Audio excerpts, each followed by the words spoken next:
Okay, I think I'd like to move us to doing some practice, which is really what this whole thing is about. It's not just about spiritual intelligence, it's not about cognitive understanding, it's about practice in building these habits so we can embody these qualities in our daily life. So, first, I will explain the exercise and demonstrate it here. Uh, it's basically an inquiry exercise, and there are a couple ways and options of how to do it. And after we explain the exercise, I will offer you a guided meditation that I would recommend you do before you actually do the experiential exercise, which can be on your own or with a partner. But the meditation will help you slow down, drop in, and open up so you can go deeper in your inquiry practice. And the meditation will follow what I call the inspired protocol, and it's an acronym. We'll go through it. And we will also, before that, activate the key centers in our body energetically, which relate to the chakras. But it's important that we particularly open the heart, but also will open our belly center, which is the center of embodiment and action, the heart, so we can have the heart's longing and the devotion to that intention. And then the head center, so we are clear and have the right vision. And then ultimately the crown chakra and the higher center here, so we can move into oneness and transcendence. So, and creating that opening and alignment between all of these centers is important to giving us the energy and support to one, drop in deeply, to tune into the deepest heart's desires and intention, and also activate the energy to support us to attain it. But I'll explain the exercise first, and then we'll do the guided meditation, and then you'll do the exercise on your own. So again, there are 2 or 3 ways you could do this exercise. You could do it with a partner, anyone who might be interested in doing this with you, either to support you in your inquiry and or also do it with themselves. So you could switch roles and you can support their inquiry. And you can also, I'm going to offer you a way to do this on your own in one of 2 ways. Again, either by asking yourself the repeating question like you would with a partner, or you could do it as a sentence completion and a journaling exercise. And so I will begin to demonstrate this as you would be doing it with a partner in a dyad. So at this point, I'd like to introduce you to my teammate, Pauline. Pauline is my tech guru and partner in crime who's making this class possible, both from a graphic design, technical perspective, and also adding her own insights to the process, as she is a devoted, dedicated, long-term practitioner. So you can find out more about her on our website at awakeningsi.org. So Pauline and I will go through the instructions for the partner inquiry and how we do that. And there's a set of 4 questions that you'll be asking or you will be asked if you're the one who's being doing the inquiry. So your partner will ask you. So there's a person A who's the one asking, and then person B is the person doing the inquiry that's responding. And there are 4 questions, and then they're designed to kind of go deeper and support the intention. So person A would be asking, tell me a deep desire of your heart. B tunes in, responds, whatever they feel like. My heart's desire is for, inner peace. Then A responds, thank you, waits a second, and then continues to deepen the inquiry. And they ask this next question, what do you experience in feeling and naming this desire? So B responds again, in naming this desire, I feel some opening in my chest. I feel some peace already. So A again says, thank you. And then after a second, A says, tell me something you might be willing to do in support of this desire. So again, B reflects for a moment and says, oh, I'm willing to build a meditation practice that will help me. And so A says, thank you again. And then the fourth question is A asks, and what do you experience as you name this willingness?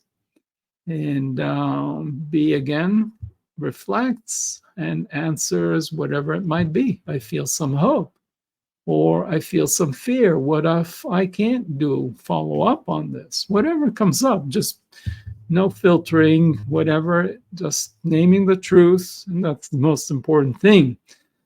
So you cycle through these 4 questions, but before you start that, you set a timer for, I'm recommending 10 minutes. It could be 12, it could be 15, however much patient. But I recommend at least 10 minutes because that will take you deeper from the surface desires that first come up.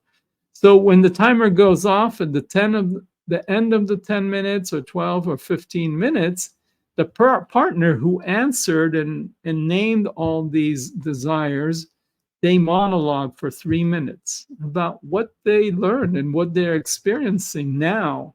So in these 3 minutes, you just feel into one or more of these desires that resonated with you, feel into that desire, that intention, and notice what it's like to simply become present and acknowledge this.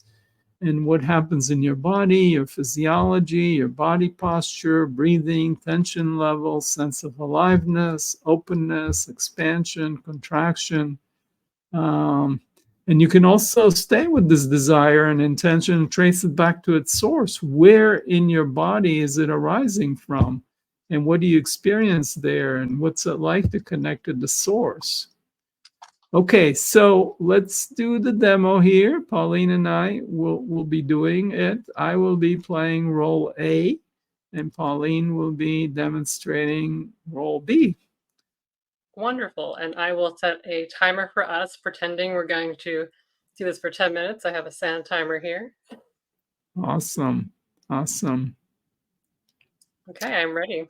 Okay, so tell me a deep desire of your heart. A deep desire of my heart is to let go of self-critical thoughts. Thank you.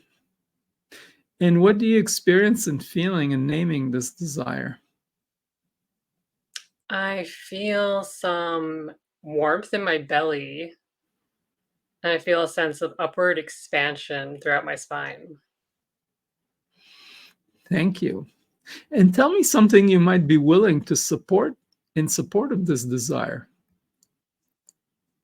Something I'd be willing to do is to journal more before and after my meditation practice to get more aware of these thoughts, just to see how repetitive and old they are, so I can more easily let them go. Thank you. And what do you experience as you name this willingness? I'm experiencing a sense of lightness. It feels like fresh air blowing in a way with new possibility. Thank you. Tell me a deep desire of your heart. A deep desire of my heart is to live in community. Thank you. And what do you experience in feeling and naming this desire? I actually feel a combination of excitement and fear because as an introvert, there's a lot of questions about would that actually work? At the same time, there's this buoyancy in my heart of imagining spending more time with beloved others in community. Thank you. And tell me something you might be willing to do in support of this desire. Keep getting out there in the world and meeting people with similar interests as me and going to events that really inspire me. Thank you. And what do you experience as you name this willingness? I experience a feeling of joy in my belly, actually, bubbles bubbling up with this sense of expansion and play. Okay, great. So I'm going to pause here. Just you get the idea. You keep cycling through these We'll 4 pretend questions. that was the whole 10 minutes. So Yeah. we keep going. Was it 10 minutes already? The magic of the illusion of time. Oh, I see. I see. Okay, yeah. Time is whatever it is. I'm not going to go there right now because we're running out of time here and already taking too much time of your time. So, but okay, We'll so pretend you that I did my monologue then at the end. So just for the sake of time, I don't need to go fully into 3 minutes, yeah, but so just take a moment here to say yeah. what was it like? What's here now? So now what I learned from that, is that it's important to name my desires because I notice when there's a little bit of fear and being aware of that fear, such as my desire to be in community and the fear that's attached to that, that might stop me from actually taking the steps. When I acknowledged the fear, it made more space to welcome the excitement and the other positive feelings that are more compelling than the fear. Yeah. Okay, great. So this is where, B, or the person who's doing the inquiry, spends 3 minutes to kind of consolidate their learning, what they're experiencing, etc. So this is a demonstration of how you would do it with an actual partner who would be willing to be asking you, and then you could ask them if they would like to do the inquiry for themselves, or they could just be the asker. It's nice to have a supportive presence and as a witness. Now, if you don't have such a person in your life and you don't want to bother anybody else and you want to do it at your own convenience at a time that works for you and not coordinate with anybody else, you could still do this. And I do this sometime on my own, still with the question. And what I do is I use my phone and I have a recorder and I just play both parts. There's the questioner side of me and the responder. So I might go with speaking to myself. Okay, don't think I'm too crazy, but I am, so it's okay. So I would say, tell me a deep desire of your heart. And I'd say a deep desire of my heart is to be in a loving partnership, conscious, passionate love relationship. Thank you. And then what do you experience in feeling and naming this desire? I feel trepidation, I feel excitement and deep yearning and longing, and I also feel some questions and doubts. Is this really possible? I've had several relationships since my marriage ended, and 23-year marriage, but I haven't found the right thing. So is this going to be realistic? So there's excitement and doubt. And thank you. And tell me something you'd be willing to do in support of this desire. Well, I'm willing to go out there and do workshops and seminars and topics that I'm interested in, to go dancing, and maybe meet someone that has shared interest. Maybe I'll venture back into online dating. Yeah, so I am willing to do some stuff to realize this. Okay, thank you. And what do you experience as you name this willingness? I experienced some hope and resolve. I experienced like, okay, I'm going to go for it. It feels good to affirm that I'm acting in alignment with that which I'm after, and there's also some trepidation. There's going to be some disappointment, some frustration. So all of it. Okay, I'm going to stop here. So you can see you could do this for 10 minutes with yourself, just asking and answering and having it recorded. So it's nice to have a recorder as a witness. I think there are other ways to do it. Pauline, I think. For example, I've done this with the mirror. So talking to myself, for me, it does bring up a powerful sense of self-connection when I see myself in the mirror. Uh-huh. Yeah. Great. So those are just some alternatives for you on how to do this. And then there's yet another way to do this, which is as a sentence completion in your journal. And by the way, if you're doing it as a self-inquiry, asking yourself, you still want to do the 3 minutes monologue at the end of the 10, 12 minutes that you've set up. So you just then talk into the recorder or write in a journal what you've learned, what you experienced, etc.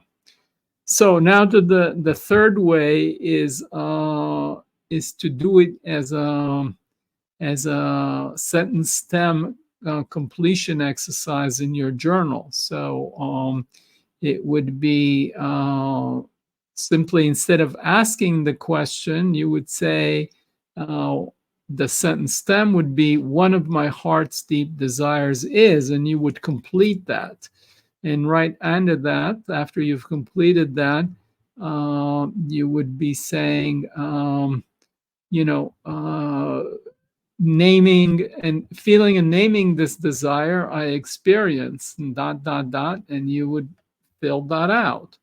And then you'd go to the next sentence stem, something I might be willing to do in support of this desire, and ...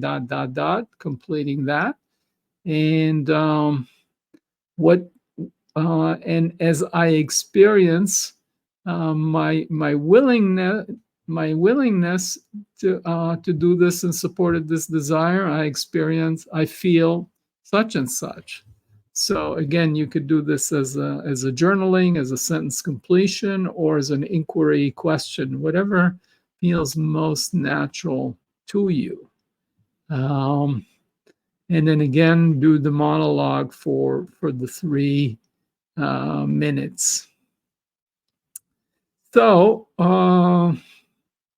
anyway, in this inquiry practice, my hope is to help you connect with your heart's longing, setting it as an intention, and to increase your motivation in follow through, which is why I'm also adding what is one willing to do in support of this desire and this intention. So I'm going to share another quote here, as Steve Maraboli said, intent without dedicated action is simply not enough. Action without clear intent is a waste. It is when these two powerful forces are aligned that the energy of the universe conspires in your favor. So, anyway, that's kind of the idea behind asking about the intent, what it feels like to name it, what we're willing to do in support of it, and then what's it like to recognize our willingness, all of which is to give us the energy and the strength to follow through. And so one other comment I want to make is that we talked about, as you saw both in Pauline and my inquiry, sometimes we want things and we're kind of feel shy or trepidation or fear about naming it, because why let myself feel this desire? What if it doesn't come true anyway? I'll just get frustrated, disappointed. But unfortunately, when we take this approach to life and dim our desire, we're dimming our life force and vitality. And I think it might be much better to go for what we want, even if we don't get it, and just go for it, but don't get attached to the outcome. And that's not an easy thing to do, but that's kind of the high road. So as Rilke said, the purpose of life is to be defeated by greater and greater things. So the purpose of life is not to avoid failure or defeat, but rather go for our dreams and keep raising the bar for ourselves and get defeated by greater and greater things. So don't worry too much if what comes up in your heart's desire doesn't seem attainable. See what it feels like to simply let yourself feel your desires as it is, and you can enjoy the aliveness of our desires without getting attached. And like with my heart's prayer, it is my deep wish and desire. I may never see peace and prosperity for all humanity in our world, in our lifetime, especially right now. Just doesn't feel like that's here in the short term. But I think it's so important that we believe in that possibility and continue to work towards it. So it feels good to work towards it. It just gives life meaning and purpose. Okay, thank you. And may your heart's deep desires all come true. And may you enjoy the journey and the exercise and the inquiry regardless.